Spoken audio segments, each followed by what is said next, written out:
Hey everybody, I'm Tom. He's Keith. We're the Front Row Noles guys on the Osceola.com. FSU at Virginia. This is a big challenge for FSU this week. You talk about uphill. This is really uphill. I think FSU has lost 3 times to Virginia, twice in Charlottesville that I recall. Mm-hmm. Folks will remember 95. He still got in. And then again in 05. But this game in 19, Tommy, is going to be very, very difficult for Florida State. This is a Virginia club that's very balanced. Offensively, they've got the dual threat at the quarterback position in Price. Defensively, they are very good.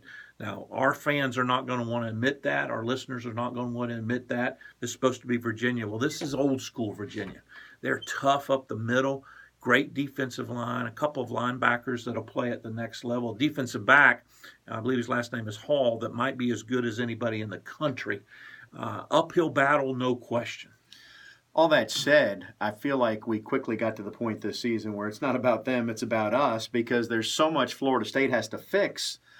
We forever saying, well, the ceiling's here, but, Florida State's playing closer to the floor, especially defensively, based on the parts they have. Well, if you look at offensively, they've been able to play a half in each of the 2 games, and they've been able to put up 40 points, 40-plus points. The defense, obviously, we've chronicled as the Achilles. It'll be a question of whether the staff does make some personnel changes. Mm-hmm. Do they change a little bit schematically in terms of zone versus man, 4-3 versus 3-4? I think many of the emotions will be calmed down by then. But I do think you probably should see some additional players, particularly the young guys. I think the atmosphere in Charlottesville, I hate to say this, will be better than the atmosphere the last 2 games in Doak Campbell in terms of the stadium being full and there being some excitement. Virginia is going to honor their national championship basketball team. Mm-hmm. They're not going to let that opportunity escape while Florida State is there.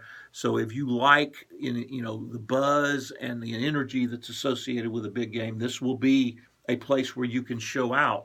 But again, uphill battle for Florida State. They were really going to have to play a good ball game if they think they can go into Charlottesville and be victorious. All right, he's Keith. I'm Tom. You can see us here on the Osceola.com or listen to us on Wednesdays on Front Row Noles.